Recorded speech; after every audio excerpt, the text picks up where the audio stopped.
I am going to be presenting our next keynote speaker, and that will be Mariana Gospodinova. She's actually European Global Operations of Crypto.com.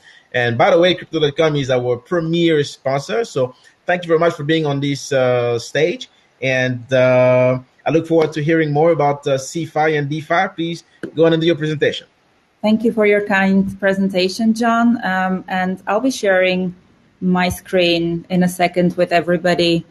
So my presentation is going to be on the topic of comparing CeFi and DeFi and how do they compare to each other, what are the pros and cons of each of these financial systems, and ultimately, what should you be choosing as an investor? So the economy at present is really ripe with new and emerging forms of consumptions. And these forms or trends of consumptions have resulted from the confluence of the technological, economic, and social cultural phenomena, which are currently shifting the conventional commercial exchanges. And of course, major developments in the computer sciences, and mathematics have led to the emergence of what we now know as the blockchain technology. And the blockchain technology has led to the amplification of genuine peer-to-peer exchanges with somewhat limited intermediation. With the rapid growth in cryptocurrencies, the blockchain became the underlying technology that has attracted a lot of attention. And it has been primarily known for its use with digital currency, but this technology has various applications that extended way beyond the financial and economic realm. And that includes supply chain management, trade, health, and even governmental systems. So when we're speaking about the adoption of cryptocurrencies, we have to note that cryptocurrencies exist solely in the digital world. And these are also used to integrate and exchange digital information through a process facilitated by the principles of cryptography. And they are enabling secure and verifiable transactions on the blockchain. So cryptocurrencies are traded on global platforms, many of which you're very familiar with. And these are based on the principle of peer-to-peer exchanges. So typically, cryptos are not considered a legal tender because why? They're not issued by a central government or a central bank. So what is the actual adoption rate of digital currencies, you would think? Well, normally breakthrough technologies such as the blockchain technology would often follow the so-called adoption S-curve. And it looks like exactly the letter S. So the adoption S-curve would reflect the cumulative rate at which a population would adopt a new technology or product. And the S-curve would break global adoption into stages along the growth cycle. So you have the innovators who are at the left-hand side down of the S. These are the innovators. Then come the early adopters, and then the early majority, late majority, and the last stage is the laggards. So the laggards are the guys and gals who are the latest to adopt a new technology or trend. So if we take Bitcoin as the first currency, and Bitcoin is a very young asset, right? It's 12 plus years young. And it is much earlier along the curve than the gold. And gold has been in laggard stage for hundreds of years already, believe it or not.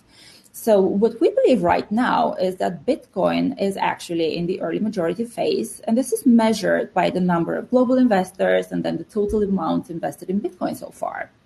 So as Bitcoin moves from the early majority phase into the late majority phase, obviously the demands of growth of Bitcoin will continue to accelerate.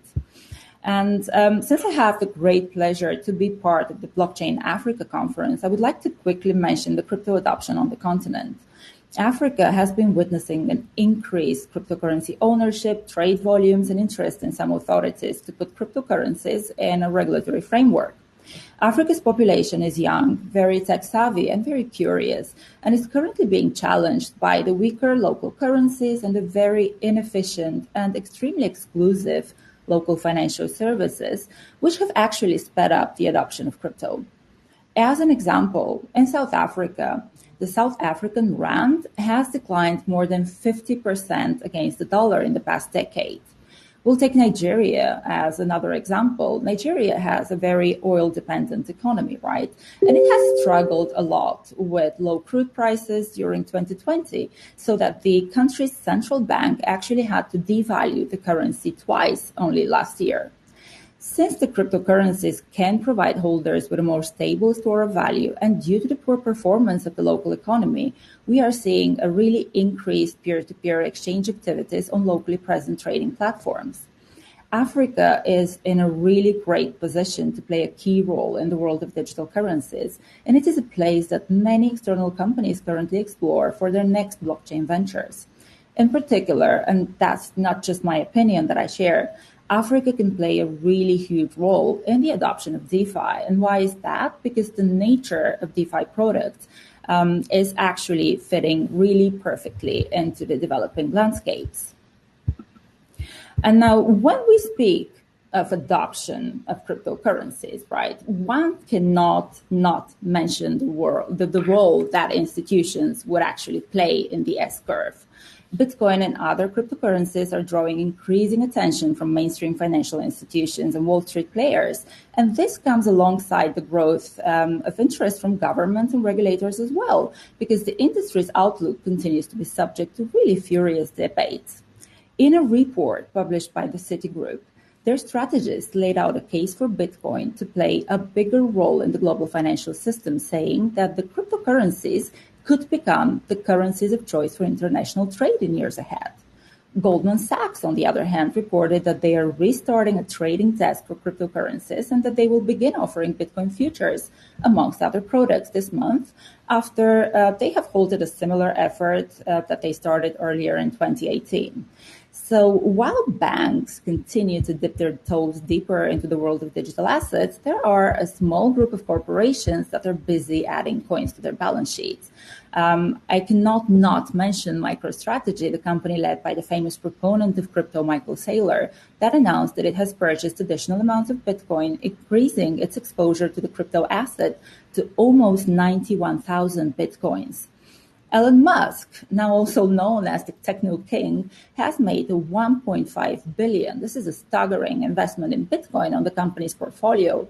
By company, I mean Tesla, which on its end, if you remember well, caused a huge surge in the asset pricing, and effectively, it actually prolonged the bull run, among other factors. Then I have to mention Jack Dorsey as well, who is the CEO of both Square and Twitter. Jack Dorsey made Square invest $170 million in Bitcoin. And recently, Twitter also announced their plans to add BTC to their balance sheets. Now, when you look at all of these super famous names, and then you actually mention the likes of PayPal and Facebook, who are ubiquitous amongst the retail users, you would see why institutions are actually playing a sizable role in the cryptocurrency adoption. So speaking of cryptocurrency adoption, how can one define the crypto ecosystem to start with? And what is the application that crypto has? There are plenty of explanations that you're going to see online about the layers of the crypto ecosystem, but for the purpose of this presentation, I would like to keep it very high-end and short and just split it into three major layers. The first and foremost, you have the blockchain infrastructure. This is the foundation upon which different layers and services can be built, right? And then comes the second layer, which is equally important, and this is the cryptocurrencies, because the cryptocurrencies or digital assets are the underlying utility of the network. Last but not least is the application layer that offers the interface with the end user. And this interface provides investors access to various products and services that address, amongst other things, all the use cases of traditional finance. And they do that in a very new and innovative way that does not involve intermediaries such as banks or clearing houses. So currently, there are two ways to offer financial services on the blockchain. There is the centralized way, or the so-called CeFi, and the decentralized way. So as you know, blockchains operate in a decentralized manner. However, the first applications that emerged in the crypto space offered centralized financial products. And in CeFi, users would trust a centralized company, one institution, one company that would store their funds, their digital assets, and they will provide various services on top of the custody of funds. So currently, most CeFi solutions are related to cryptocurrency trading, but there are many other applications that have gained popularity recently. So if we speak of CeFi, we cannot not mention the DeFi, which has recently rose to an exceptional level. And DeFi products are actually likely to have a significant impact on the way that banks operate in the future. And some people even say that they may have the potential to shift the structure of the whole financial ecosystem on a macroeconomic level. Decentralized finance, or DeFi in short, is an umbrella term, right? And it encompasses the vision of a financial system that functions without any intermediaries whatsoever and is operated just by the power of smart contracts. DeFi applications strive to fulfill the services of traditional finance, but in a completely permissionless, global, and transparent manner. So to visualize it all, DeFi is all about transforming the traditional banking services to decentralized architectures that are not managed by any government or regulators or banks, but are managed by the communities instead. So on the next slide, I would actually like to take you through a journey. On the next couple of slides, I'll take you through a journey to see how do these two financial systems, the DeFi and the CeFi, compare to each other, and what are the pros and cons of both CeFi and DeFi. I'm going to start with accessibility, right? Because to use a service, first, you must be able to access it or to know how to access it. So in CeFi, when you go and you try to open an account, you normally are prompted to do a KYC process. And that KYC process can be extremely easy. So you just, put your face in front of a camera, you hold your passport, and then you're accepted to use the services of that company. Or depending on the location of the CeFi provider and depending on whether or not they are a regulated entity, you may be subjected to an onboarding process that is a little bit more difficult or different. But what does that mean? This means that you still have a barrier to enter these services because you have to pass the KYC. So you typically have to be located in a country that is supported by this company, and their risk appetite should be such that they can accept you as a customer. And they're going to be asking, in some cases, a lot of questions to define whether or not you as an investor would fit into their risk appetite. So how about DeFi, though?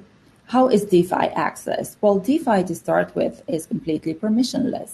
What does it mean? It means that as a user of a DeFi system, you don't need any permission to use it. In DeFi, users can directly access the services using a wallet, and that can be a software wallet. You can use your MetaMask wallet, for example, or your non-custodial Crypto.com wallet, or you can use a hardware wallet like your Ledger X or Ledger Nano. And you don't have to provide any personal information whatsoever to whoever offers the DeFi service to you. So DeFi, in that sense, is openly accessible to all parties without any barrier or without, one may say, discrimination. And moreover, there is one important part that DeFi allows individuals who are planning to build on top of the centralized platform to do that freely, as it provides a really high degree of accessibility and supports collaboration within the community. So any products developed within the DeFi system are designed to benefit from each other. So next, I would like to look into how the CeFi and DeFi differ in terms of convenience. So CeFi products would usually come to play with a very neat and user-friendly user interface, right? You would never have to access a protocol without a UX. So the companies offering the CeFi would actually also offer you a lot of support while you're trying to set up your account and access the services. And generally, those services may resemble a lot traditional financial services that you have been using before. DeFi, on the other hand, can be a little bit challenging to a user that is, let's say, not so experienced with cryptocurrencies or with blockchain, or is not even that tech savvy.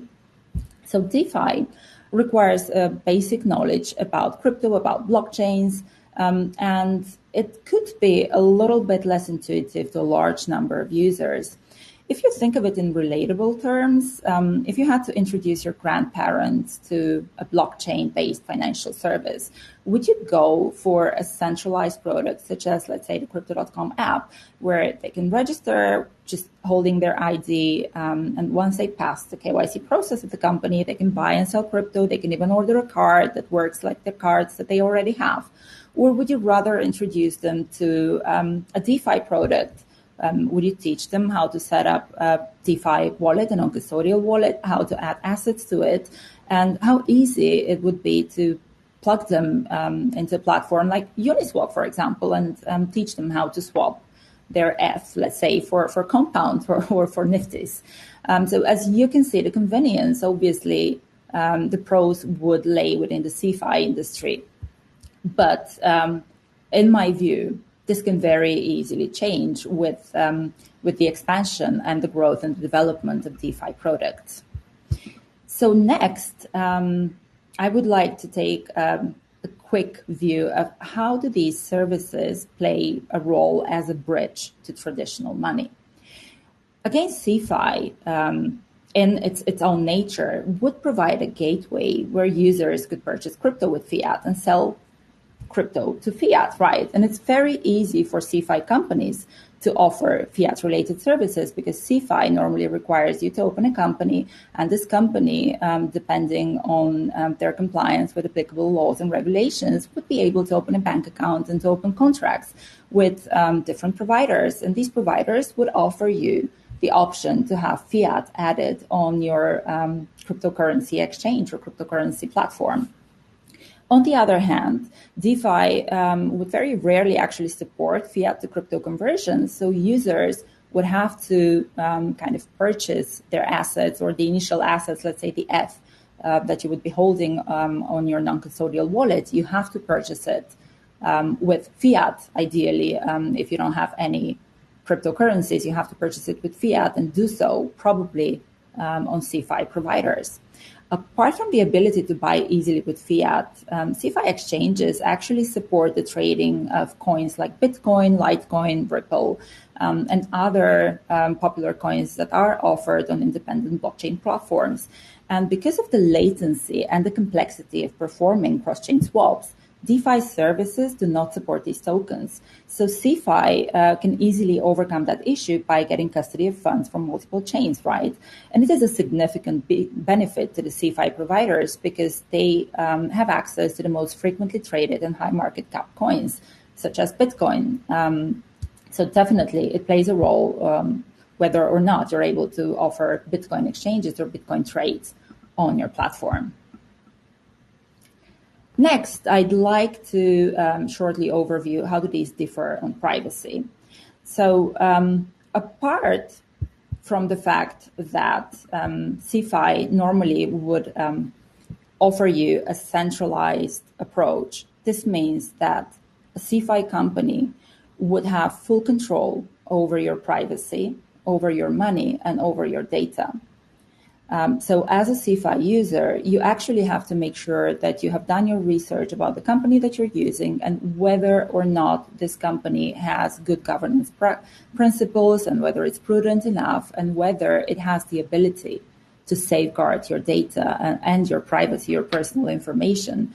Normally, what you should be looking at is whether or not this company is openly announcing who the founders are, what is the background of these founders, is this company certified in any way, do they have any data privacy certificates, any privacy or personal information disclosures that they may have done on their website, are they GDPR compliant or are they compliant with other privacy laws around the world practically. So this is a third-party risk that you're facing because any company that you provide your personal information with would then be able to use that personal information if they so decide. So it's all a matter of knowing who you're dealing with to ensure that this company is, for example, not selling your information to third parties for the benefit of obtaining, financial proceeds from that.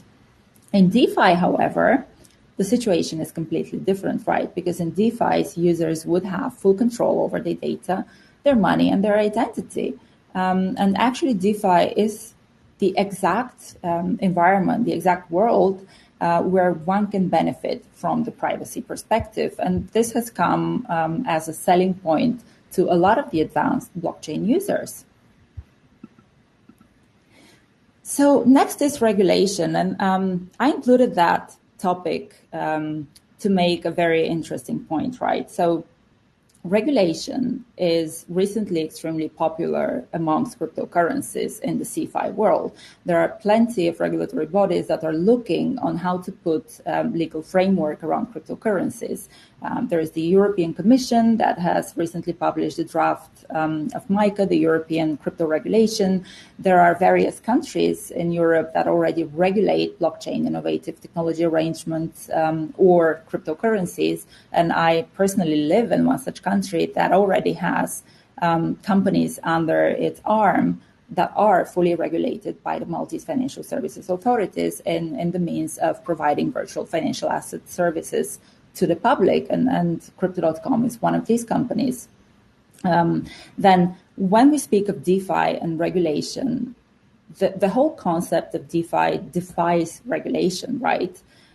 There is currently no regulatory projects that are encompassing DeFi services, and it is very unlikely that in the near future, regulators will be able to wrap their heads around how to actually regulate DeFi. And why does it matter to the investor?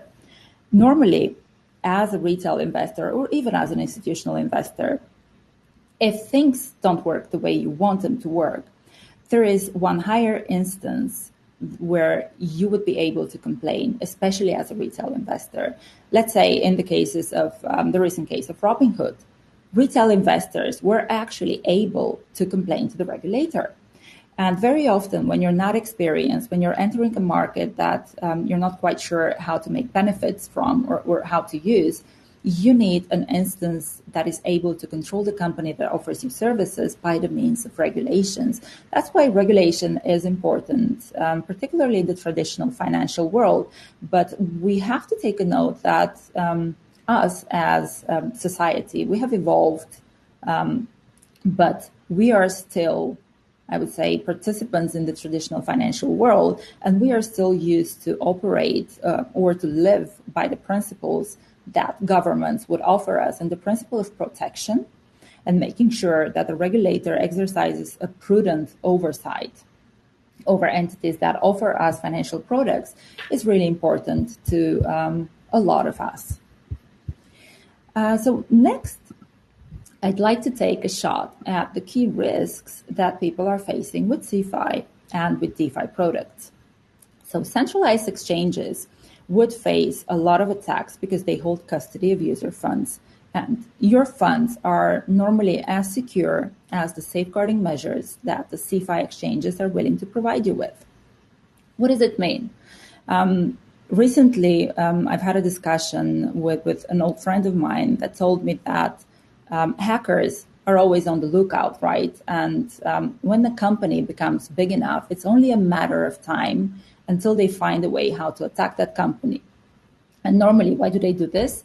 To either steal personal information, to steal money, or to steal, credit card details that they can then sell on the dark net and make profits out of it.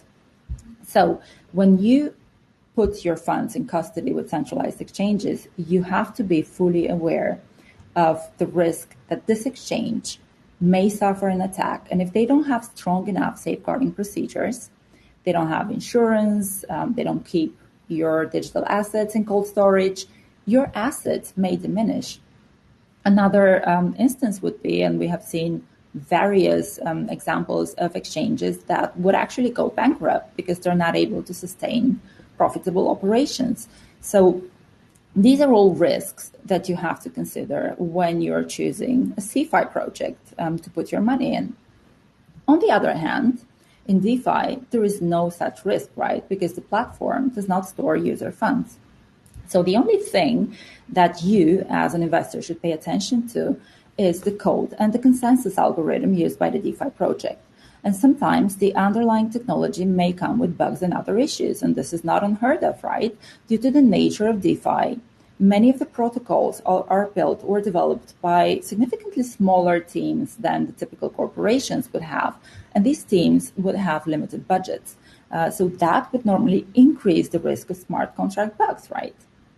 Even in the case where you have bigger teams that develop the protocols, and these protocols may be, let's say, audited by a reputable audit firm, the vulnerabilities and bugs would still appear. And due to the immutable nature of blockchain, this can lead to loss of user funds. So you need to take into account when you're locking funds in a smart contract, because essentially the smart contract is the thing that holds your funds. It's not a centralized exchange. There's not a company and not a single person that is responsible for them. So in addition, one of the biggest advantages of DeFi is also one of the greatest risks that it poses. And this is the idea of composability. And my friend Henry has earlier spoken about the composability of DeFi.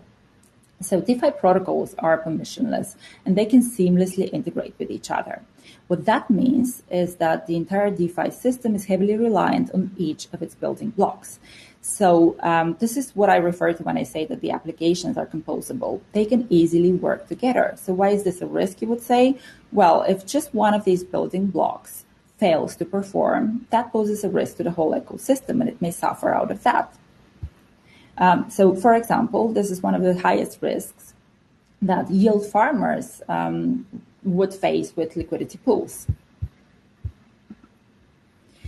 So last but not least, how are these two types of financial services comparing when it comes to the returns that you may be gaining by using one or another?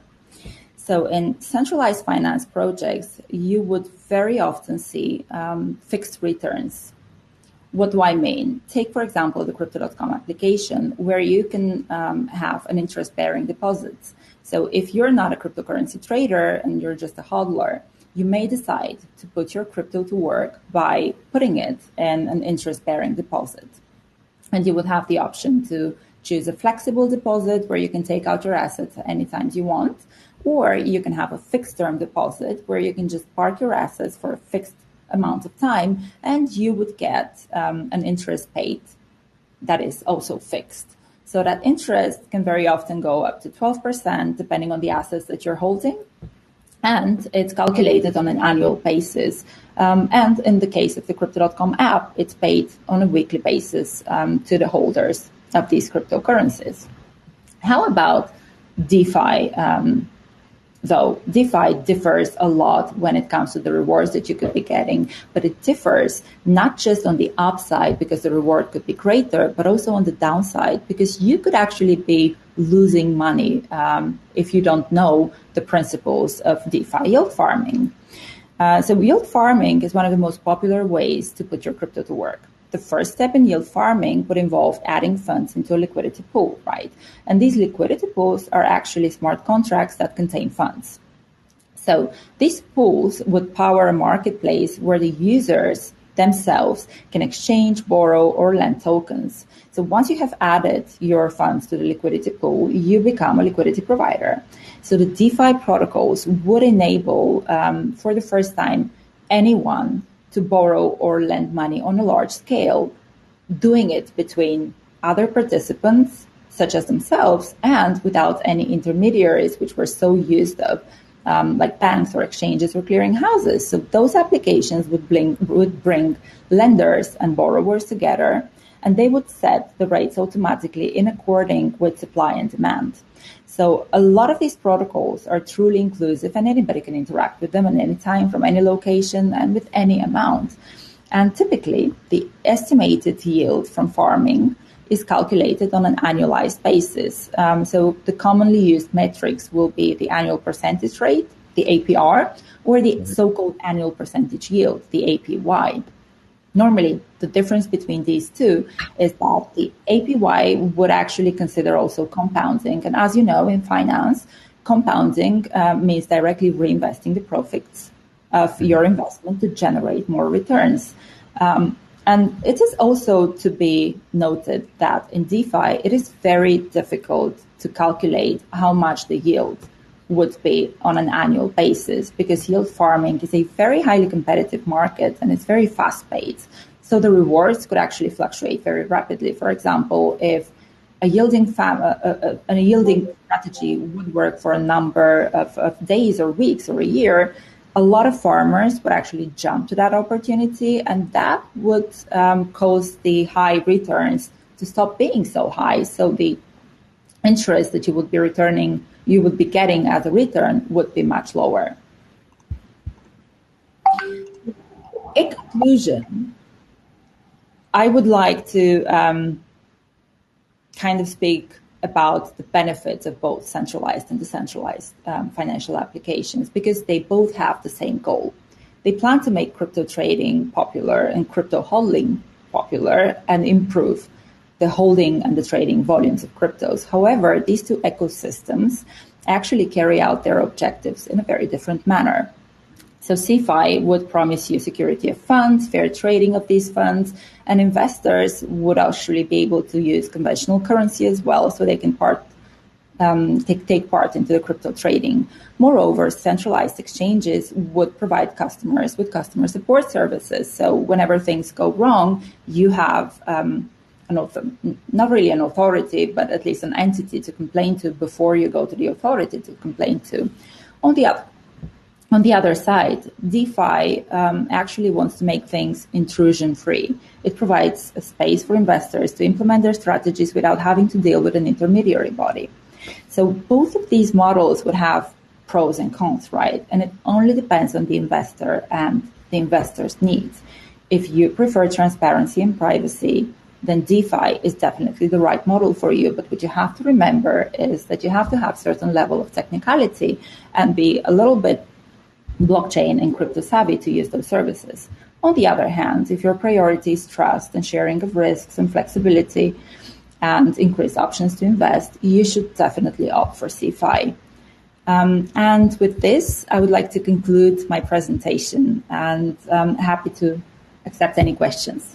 Mariana, thank you very, very, very much for this great presentation. I've learned a great deal, and I know we've already chipped into the tea break for some of you guys, but this is a great topic for which I have quite a few questions for you. So some of the guys that certainly don't want to go on the tea break, I don't need to go on a tea break. I'm having my tea break moment right now while I'm talking to you, Mariana. But I want to bring in a couple questions that will certainly enlighten the audience here. And I do have some of my own regarding crypto.com as well. So the first question is, how can you, let me see here, how can you claim to be DeFi non-custodial if you own the private keys of the wallet? Well, that's a really interesting, let's say a really interesting question, because typically DeFi products are owned by the community, right? When the code is open, as opposed to companies who would open the code. So I'm guessing as long as your code is open and anybody can contribute to it, you can call yourself a DeFi product or a DeFi wallet. Okay, so I'll move on to the second question. This is somebody from Zimbabwe, and I do believe that his question certainly taps into other nationalities across Africa. Okay, so he says, I'm a Zimbabwean based in South Africa. We are currently not allowed to open accounts on crypto.com. I understand why you exclude Zimbabwe, but why do you exclude Zimbabweans who are not resident in Zimbabwe? But I can certainly extend a question to not only Zimbabweans. There are other guys from probably Malawi and the DRC as well.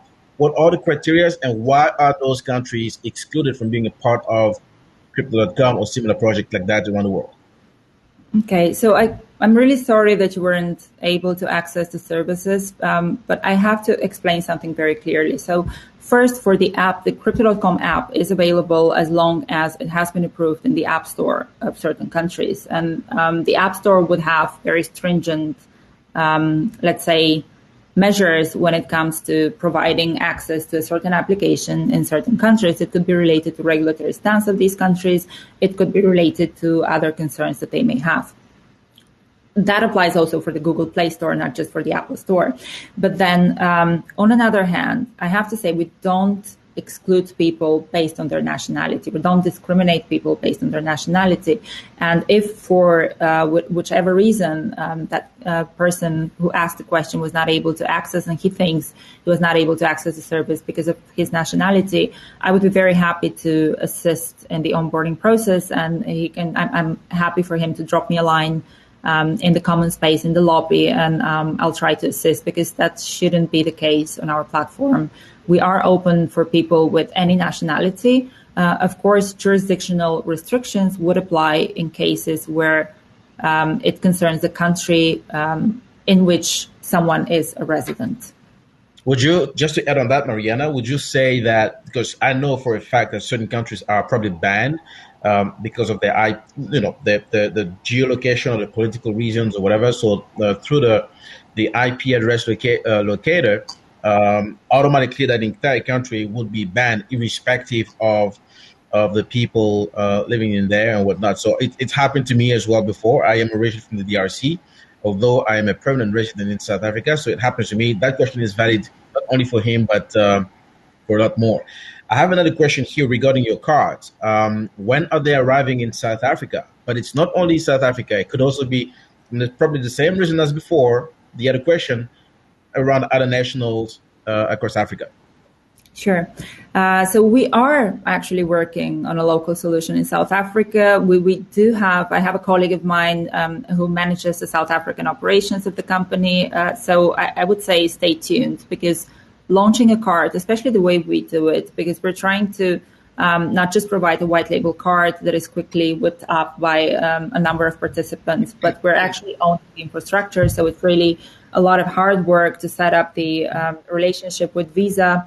And we're a key partner of Visa. So setting up the relationship with Visa and making sure that our processor would work on the ground, and that we would be authorized to issue cards on the ground. This is hard work, because this is bringing blockchain to a very traditional financial system.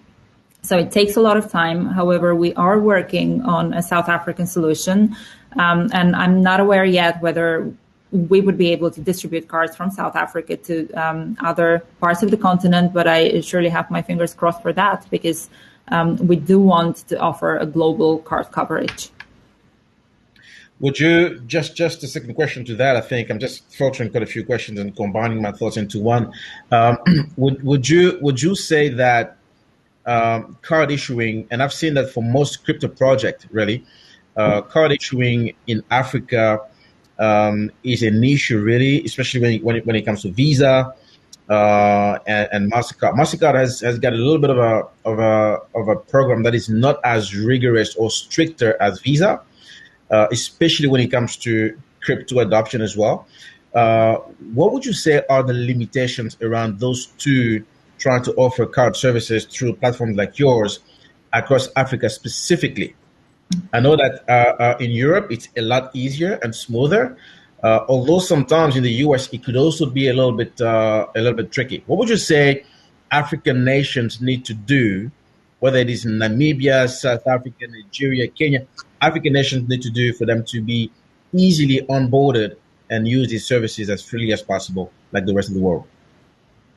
Okay, I'll split that question into two parts, and first answer if the card issuing is a niche product, and why is it so much easier in Europe? So technically, to issue a card, right, you have to first choose the card brand, whether it's Visa or MasterCard or Discover, you name it. So typically the two most popular would be MasterCard and Visa. However, to be able to offer these services, in Europe, for example, we have something called the pan-European license, which allows you with one license to issue cards across the whole European area. In Africa, you have to do it one by one. So in each country, you would have to get permission to use an issuing license, whether it's your issuing license, which is the more difficult part, or whether you're partnering with an issuer that has been authorized as a primary member of Visa or of MasterCard. It's a business choice. However, it's difficult for this to become, I would say, a cross-African border product, because of the technical and the business difficulties that card schemes have put in terms of operations across Africa. Right. And I'll be very happy to see an interoperability there that is similar to the European Union or similar to the US, where you would cover all the states with just one license. But unfortunately, that's still not the case. And then what can the African community do to be able to get cards quicker and to gain access to financial services? Unfortunately, because the nature of providing centralized financial services is such that you have to take each jurisdiction as a separate instance. And when I spoke earlier about the KYC and the entry barriers to a certain service, these are different depending on the country that you reside in. So not the country that you were born in. This shouldn't be taken into consideration, but the country you reside in plays a huge role. And it also depends on whether or not your country would actually accept cryptocurrency, whether they will attempt to regulate it, and whether they will stop us from operating on the ground, because this could also be the case. So sadly, us as actors in this space would have, let's say, the least ability to affect the way services are provided. Sure. Mariana, thank you very much for your contribution.